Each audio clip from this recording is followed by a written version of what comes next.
नमस्कार मित्रांनो, नागपूर आकाशवाणी केंद्राची निर्मिती असलेल्या आजच्या युववाणी कार्यक्रमात मी स्वर्णिमा आपल्या सगळ्यांचं सहर्ष स्वागत करते.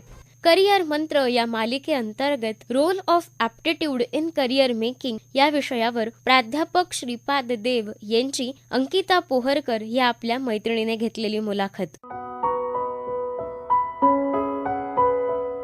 हॅलो, हाय आणि नमस्कार मित्रांनो. मी तुमची रेडिओ मैत्रीण अंकिता तुमचं करिअर मंत्र या मालेत स्वागत करते. मित्रांनो, गाडी चालवण्यापूर्वी इंजिन कसं आहे हे तपासावं लागतं, बरोबर ना? मग आपल्या आयुष्याची सर्वात महत्वाची गाडी म्हणजे आपलं करिअर निवडण्यापूर्वी आपण आपल्या मेंदूचं इंजिन चेक करतो का? मित्रांनो, प्रत्येक करिअर निवडताना ॲप्टिट्यूड टेस्टची आवश्यकता असते. आता ती टेस्ट कशी द्यावी, काय महत्व असतं या टेस्टचं, हे सगळे प्रश्न आज आपण सोडवणार आहोत. आणि म्हणूनच आजचा आपला विषय आहे करिअरमध्ये ॲप्टिट्यूडची भूमिका, म्हणजेच role of aptitude in career making. आणि यासाठी आपण आज आमंत्रित केलेला आहे श्रीपाद देव यांना. सर एक प्राध्यापक आहे आणि त्यांचा 20 वर्षांचा अनुभव आहे. त्यांनी हजारो विद्यार्थ्यांना शिकवलेलं आहे. ॲप्टिट्यूड टेस्टवर एक पुस्तक सुद्धा त्यांचं प्रकाशित झालेलं आहे. सर, तुमचं नागपूर आकाशवाणी केंद्रात खूप खूप स्वागत. धन्यवाद. सर, सगळ्यात आधी तर आम्हाला सांगा की ॲप्टिट्यूड म्हणजे नेमकं काय? हे बघा, ॲप्टिट्यूड टेस्ट ही एक स्टँडर्डाइज असेसमेंट प्रोसिजर आहे ज्याच्यामध्ये विद्यार्थ्यांची नॅचरल ॲबिलिटी, त्याचं पोटेन्शियल आणि त्याची capacity to acquire new skill म्हणजे नवीन कौशल्य शिकण्याची त्याची गुणवत्ता ही आपण तपासतो. याच्यामध्ये वेगवेगळ्या स्ट्रीमचे विद्यार्थी अपियर होतात. जसं एखादा कॉमर्सचा विद्यार्थी आहे, सायन्सचा आहे, कोणी इंजिनिअरिंगचा असेल. आता तुम्ही कॉमर्सच्या विद्यार्थ्याला अकाउंटिंगचा प्रश्न विचारला तो बरोबर उत्तर देणार. इंजिनिअरिंगच्या विद्यार्थ्याला तुम्ही कोडिंग बद्दल विचाराल तो उत्तर देणार. मात्र ॲप्टिट्यूड त्याचं एक कौशल्य तपासतं, logical reasoning, problem solving skill आणि न्यूमरिकल ॲबिलिटीच्या थ्रू, ज्यांनी हे माहीत पडतं की त्याला काही नवीन आपण शिकवलं तर तो नॉलेज ते अक्वायर करू शकेल का. जसं की एखाद्या कॉमर्सच्या विद्यार्थ्याला अकाउंटिंगच्या बद्दल प्रश्न विचारला तो उत्तर देणार. मात्र कुठलं फायनान्शियल सॉफ्टवेअर बद्दल ट्रेनिंग दिलं तर तो ग्राफ्स करू शकेल का, हे कौशल्य त्याच्यात आहे का, हे स्किल सेट आहे का, हे इंटेलिजन्स ॲप्टिट्यूडच्या माध्यमातून आपल्याला तपासता येतं. सर, पण मग ॲप्टिट्यूड काय योग्यता तपासतं? ॲप्टिट्यूड बरेचसे योग्यता तपासते. सगळ्यात पहिली म्हणजे skill and level of intelligence. दुसरं म्हणजे तुम्ही किती वेगाने विचार करू शकता, how fast you can think. तिसरं म्हणजे तुम्ही किती बाजूने विचार करू शकता, means how many directions you can think. जसं की रिझनिंग ॲबिलिटीमध्ये सिटिंग अरेंजमेंटचे क्वेश्चन असतात, डायरेक्शन सेन्सचे क्वेश्चन असतात. त्याप्रमाणे तपासू शकतो की तो किती हुशार आहे. त्याची डिसिजन टेकिंग कॅपॅसिटी रिझनिंग ॲबिलिटीमधनंही आपल्याला समजते. तसेच सर्वात महत्वाचे म्हणजे कॅल्क्युलेटर अलाउड नसतं. त्यामुळे तुम्ही किती फास्ट मॅथमॅटिकल कॅल्क्युलेशन करू शकता, जसं स्क्वेअर काढणे, क्यूब काढणे, क्यूब रूट काढणे, फास्टर मल्टिप्लिकेशन करणे, हे सगळे योग्यता त्याच्या ह्याच्यात तपासता येतात. म्हणजे बेसिकली लेव्हल ऑफ इंटेलिजन्स. बरोबर. मग ॲप्टिट्यूडचे काही वर्गीकरण म्हणजे कसं करता येईल? वर्गीकरण म्हणजे क्लासिफिकेशन. ॲप्टिट्यूड हे मेनली 3 भागात डिवायडेड आहे. सगळ्यात पहिलं म्हणजे क्वांटिटेटिव्ह ॲबिलिटी, दुसरं म्हणजे रिझनिंग ॲबिलिटी आणि तिसरं म्हणजे वर्बल ॲबिलिटी. आता या 3 भागांबद्दल मी थोडंसं सविस्तर सांगू इच्छितो. क्वांटिटेटिव्ह ॲबिलिटी म्हणजे क्वांटिटेटिव्ह ॲप्टिट्यूड ज्याला आपण म्हणतो, त्याच्यामध्ये मॅथ्स इन्व्हॉल्ड असतं. याच्यात काय काय टॉपिक्स येतात, numbers, ratio proportion, percentage, profit and loss, simple interest, compound interest, time and work, time and distance, geometry, mensuration, म्हणजे ज्याच्यामध्ये आपल्याला गणित सोडवावं लागतं, हे आहे क्वांटिटेटिव्ह ॲबिलिटी. दुसरा भाग रिझनिंग ॲबिलिटी. याच्यामध्ये कुठलंही मॅथ्स किंवा गणित नसतं, मात्र तुम्हाला लॉजिकली विचार करावा लागतो की या प्रश्नाचं उत्तर सोडवण्याकरता आपल्याला काय बाजूनी विचार करायचा आहे. फॉर एक्झाम्पल सिटिंग अरेंजमेंटचे क्वेश्चन, कोडिंग डिकोडिंगचे क्वेश्चन, डायरेक्शन सेन्सचे क्वेश्चन, ब्लड रिलेशनचे क्वेश्चन्स. याच्यामध्ये कुठलंही मॅथ्स नाहीये, पण तुम्हाला सर्व बाजूनी विचार करावा लागतो ते कोडं सोडवण्याकरता. तिसरा भाग येतो ॲप्टिट्यूडचा वर्बल ॲबिलिटी. वर्बल ॲबिलिटी म्हणजे तुमची इंग्लिश तपासल्या जाते, जसं synonym, antonym, sentence correction, sentence completion, grammar, हे सगळं वर्बल ॲबिलिटीमध्ये तपासलं जातं. तर हे 3 भाग आहे, क्वांटिटेटिव्ह ॲबिलिटी, रिझनिंग ॲबिलिटी आणि वर्बल ॲबिलिटी. एक चौथाही भाग येतो ॲप्टिट्यूडचा, जो कुठल्याही मॅनेजमेंटच्या एंट्रन्स टेस्टमध्ये विचारला जातो, तो आहे डेटा इंटरप्रिटेशन. आता डेटा म्हणजे काय? डेटा म्हणजे तुम्हाला प्रोव्हाइड केलेले फॅक्ट्स अँड फिगर्स जे वेगवेगळ्या फॉर्ममध्ये रिप्रेझेंट करता येतात. जसं की पाय चार्ट आहे, बार चार्ट आहे, टॅब्युलर डेटा आहे रोज अँड कॉलम्समध्ये. त्याच्यानंतर लाईन ग्राफ आहे. तर डेटा असा कुठल्याही फॉर्ममध्ये प्रेझेंट केला जातो, मग तो कुठल्या कंपनीचा सेल्स असो किंवा कुठल्या विद्यार्थ्यांचा मार्क्स असो, आणि हा डाटा तुम्हाला स्टडी करून त्याचा अभ्यास करून त्याच्या आधारित 4-5 प्रश्न विचारले जातात जे तुम्हाला आन्सर करायचे असतात. तर डेटा इंटरप्रिटेशन ही एक मुख्य घटक आहे ऍप्टिट्यूडचा, जे मॅनेजमेंट एंट्रन्स टेस्टमध्ये विचारले जातो. जे फायनल इयर स्टुडंट्स असतात त्यांनी ऍप्टिट्यूडकडे का लक्ष द्यावं, म्हणजे कसं लक्ष केंद्रित करावं? हा, कुठल्याही स्ट्रीमच्या फायनल इयरच्या विद्यार्थ्यांना ऍप्टिट्यूडवर खास करून लक्ष देणं आवश्यक आहे. कारण तुम्ही बघाल, इंजिनिअरिंग असो अथवा BBA MCA असो, सीडॅक असो किंवा कोणतीही स्ट्रीम असो, या ज्या प्रायव्हेट कंपन्या आहेत प्लेसमेंटसाठी, या कंपन्यांच्या कॉलेजच्या फायनल इयरमध्ये त्या विद्यार्थ्यांना सिलेक्ट करायला येतात. आता ही सिलेक्शनची प्रोसिजर नेमकी काय? सगळ्यात पहिल्यांदा एक एलिजिबिलिटी क्रायटेरिया असते की तुमचे सेमिस्टरमध्ये ग्रेड पॉईंट्स एवढे असेल तर तुम्ही त्या कंपनीला अपियर व्हायला एलिजिबल आहात. आता हजारोच्या संख्येने विद्यार्थी एलिजिबल असतात, मग सगळ्यांचा इंटरव्ह्यू घेऊ शकते का कंपनी? नाही, ते शक्य नाही तेवढ्या वेळात. मग एक ऑनलाईन टेस्ट घेते, आणि ऑनलाईन टेस्टमध्ये काय विचारलं जातं? मुख्य करून ऍप्टिट्यूड, आणि काही कंपन्या टेक्निकल पण विचारतात. आता ऍप्टिट्यूडमध्ये काय विचारतात? पुन्हा तेच क्वांटिटेटिव्ह ॲबिलिटी, रिझनिंग ॲबिलिटी आणि वर्बल ॲबिलिटी. समजा 100 मुलं जर अपियर होतात ऑनलाईन टेस्टला, तर एक सर्वेच्या थ्रू आपल्याला माहिती मिळाली की 20 ते 25% मुलं पास होतात त्या ऍप्टिट्यूड टेस्टमध्ये, ऑनलाईन टेस्टमध्ये, आणि पुढच्या राऊंडमध्ये जसं group discussion, HR interview, technical इंटरव्ह्यूमध्ये पुढे जातात. जवळपास 70 ते 75% मुलं बाद होतात. तर आपण असं म्हणू शकतो ऍप्टिट्यूड टेस्ट ही एक बॉटलनेक आहे, ज्याच्यात तुम्ही उत्तीर्ण नाही झाले तर तुमच्यात किती काही कौशल्य का असेना, पण तुम्हाला स्वतःला प्रूव्ह करायला संधीच मिळत नाही. त्यामुळे ऍप्टिट्यूड हे फार महत्वाचं घटक आहे, आणि फायनल इयरमध्ये याच्यावरती लक्ष विद्यार्थ्यांनी केलंच पाहिजे.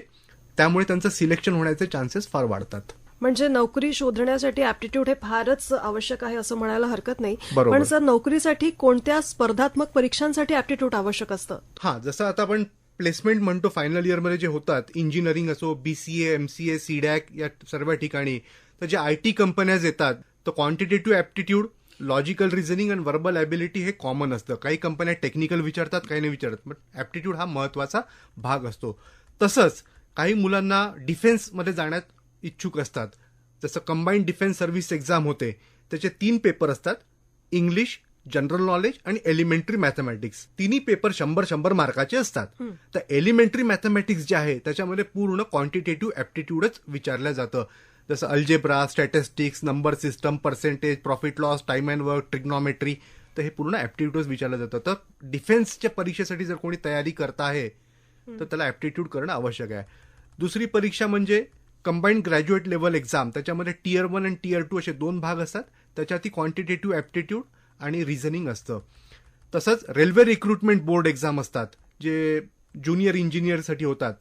त्याच्यामध्येही ऍप्टिट्यूड म्हणजे क्वांटिटेटिव्ह ऍप्टिट्यूड आणि जनरल रिझनिंग हे असतंच.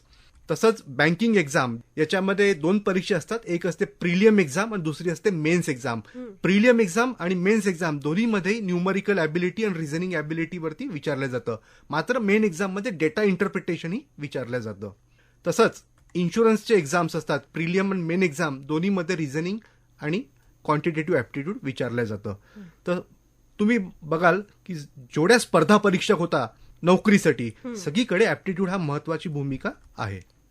सर, आता तुम्ही सांगितलं की नोकरीसाठी का आवश्यक असतं, पण जर कोणाला पोस्ट ग्रॅज्युएशन करायचं असेल, ज्याला आपण उच्च शिक्षणासाठी जर कोणाला जायचं असेल, तर त्यासाठी पण ऍप्टिट्यूड महत्वाचं असतं का?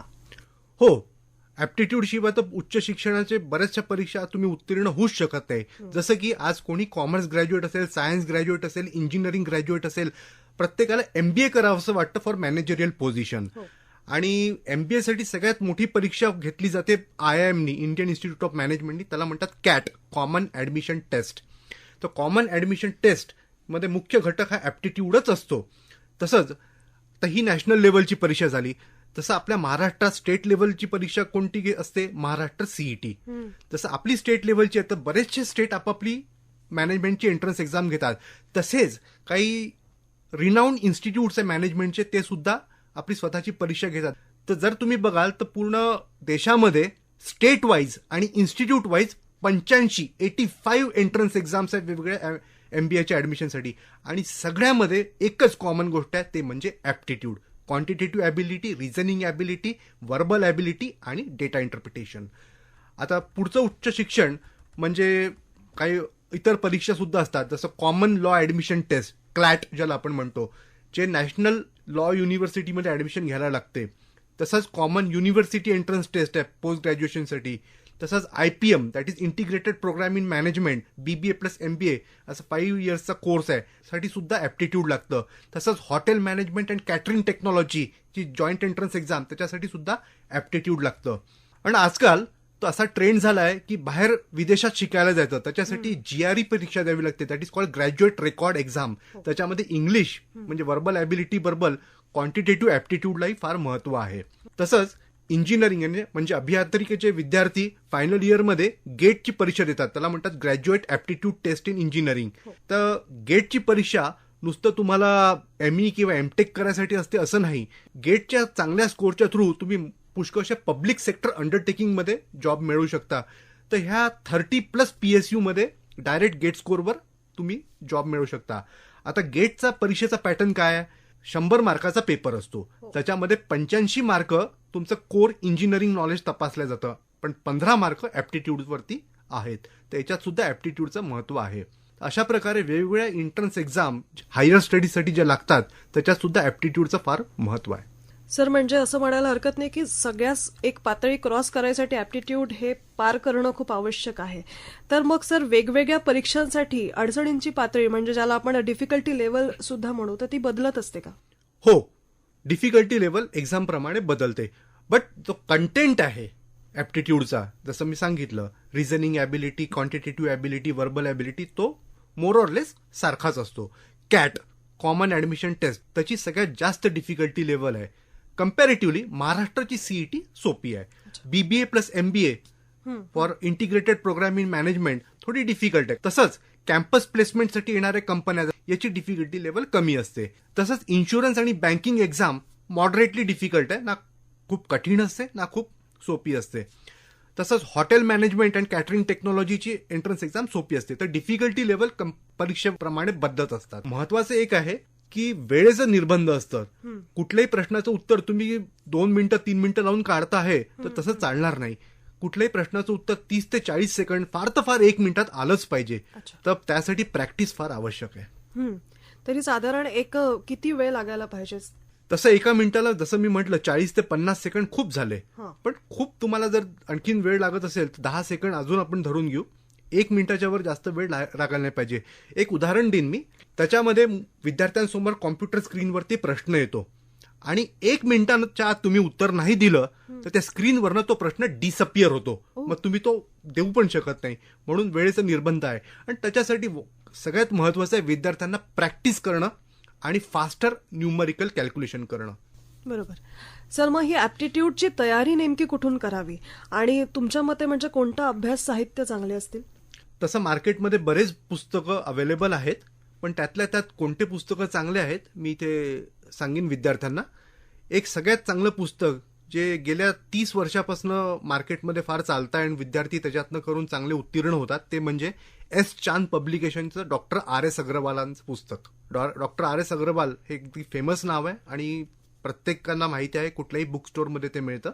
दुसरं आहे क्वांटिटेटिव्ह ॲबिलिटीसाठी माझं स्वतःचं पुस्तक, श्रीपाद देव या नावाने, अलाइड पब्लिशर्सचं, तेही विद्यार्थी वापरू शकतात. रिझनिंग ॲबिलिटीसाठी मी 2 पुस्तकं सांगेन. एक आहे verbal and non verbal reasoning by R.S. Agarwal, S. Chand पब्लिकेशनचं, आणि दुसरं आहे व्हर्बल अँड नॉन व्हर्बल रिझनिंगचं अरिहंत पब्लिकेशन्सचं. हे 2 पुस्तकं चांगले आहेत. तसं व्हर्बल ॲबिलिटीसाठी 2 पुस्तकं मी सांगेन इथे. एक आहे verbal ability and reading comprehension for CAT by Arun Sharma, हे फार छान पुस्तक आहे. आणि दुसरं व्हर्बल ॲबिलिटीचं पुस्तक आहे निशित सिन्हा यांचं. तर हे 2 पुस्तकं चांगले आहे. तो क्वांटिटेटिव्ह ॲबिलिटीसाठी R.S. अग्रवाल आणि श्रीपाद देव, रिझनिंग ॲबिलिटीसाठी R.S. अग्रवाल आणि अरिहंत पब्लिकेशन, तसंच व्हर्बल ॲबिलिटीसाठी अरुण शर्मा किंवा निशित सिन्हा. तसंच माझं विद्यार्थ्यांना हे म्हणणं आहे की त्यांना कधी फावला मिळाला तर त्यांनी पझल्सची पुस्तकं नक्कीच सोडवावे. पझलसाठी 2 चांगले पुस्तकं आहे. एक आहे शकुंतला देवीचं मोर पझल्स टू पझल यू आणि puzzles and teasers by George summers. दोन्ही छान पुस्तकं आहे. त्यांनी नक्कीच बुद्धीला चालना मिळते. या व्यतिरिक्त बरेचसे वेबसाईट्स आहेत ज्याच्यावरती ॲप्टिट्यूडचे प्रॅक्टिसचे क्वेश्चन्स अवेलेबल आहे आणि लेटेस्ट पेपर सुद्धा अवेलेबल आहे वेगवेगळ्या स्पर्धा परीक्षांचे, जसं freshersworld.com, dialcampus.com, indiabix.com, careervalley.com, campusgate.co.in आणि placementexpress.com. या व्यतिरिक्तही अँड्रॉइड बरेचसे ॲप्स अवेलेबल आहे. क्वांटिटेटिव्ह ॲप्टिट्यूड जर तुम्ही टाईप केलं किंवा रिझनिंग ॲबिलिटी किंवा तुम्हाला गेटचे प्रश्न सोडवायचे आहे तर ॲप्स अवेलेबल आहे. आणि हे ॲप्स सगळे फ्री ऑफ कॉस्ट आहे. विद्यार्थी त्याला डाउनलोड करू शकतात आणि जसा त्यांना फावला वेळ मिळेल ते त्याच्यातनं प्रॅक्टिस करू शकतात. नक्कीच. सर, शेवटी जाता जाता आमच्या तरुण मंडळींना, युवांना तुम्ही काय संदेश द्याल? मी विद्यार्थ्यांना हेच सांगेन की या भ्रमात राहू नका की तुम्हाला प्रॅक्टिसची गरज नाही आणि तुम्हाला सगळं येतं. ते तुमच्यासाठी एक सरप्राईज राहील ते स्क्रीन समोर अपिअर झाल्यावर. त्यामुळे प्रॅक्टिस करून जा. एखाद्या कठीण प्रश्नावर खूप मोठा वेळ जास्त वाया घालवू नका परीक्षेत, कारण त्याच्यामुळे बाकी सोपे प्रश्न ज्याच्यात तुम्ही स्कोर करू शकता ते तुमच्या हातातनं निसटून जातील. तर तसं काही करू नका. क्वेश्चन आरामात वाचा. काय एक्झॅक्टली विचारलं आहे हे काढा. जसं एक उदाहरण देतो मी. एका प्रश्नात विचारलं होतं, राम एखादं काम 10 दिवसात करू शकतो, तेच काम श्याम 15 दिवस लावतो करायला. आता दोघांनी मिळून किती वेळात करतील जर सोबत काम केलं तर? हे प्रश्न त्या विद्यार्थ्यांनी सोडवलेला होता आणि त्याचं उत्तर त्यांनी काढलं. पण प्रश्न नेमका त्यांनी व्यवस्थित वाचला नाही. त्या प्रश्नात विचारलं होतं, राम 10 दिवसात करतो, श्याम 15 दिवसात करतो. जर ते ऑल्टरनेट डे वर्क करत असतील तर दोघांना मिळून किती वेळ लागेल? म्हणजे पहिल्या दिवशी राम कामावर येईल, श्याम नाही येणार. दुसऱ्या दिवशी श्याम कामावर येईल, राम नाही येणार. तिसऱ्या दिवशी पुन्हा राम येईल. असं ऑल्टरनेट डे पॅटर्नमध्ये किती वेळ लागेल? त्यांनी ते बरोबर वाचलं नाही आणि चूक उत्तरला टिक करून तो विद्यार्थी आला आणि नंतर मला भेटला. तर प्रश्न व्यवस्थित वाचणं फार आवश्यक आहे. शेवटी मी अजून काही गोष्टी विद्यार्थ्यांना हेच सांगेन, तुम्ही कॉन्सन्ट्रेट करा कन्सेप्ट शिकण्याच्या मागे, नुसतं प्रॅक्टिस करण्याच्या मागे लागू नका. पहिले कन्सेप्ट शिका.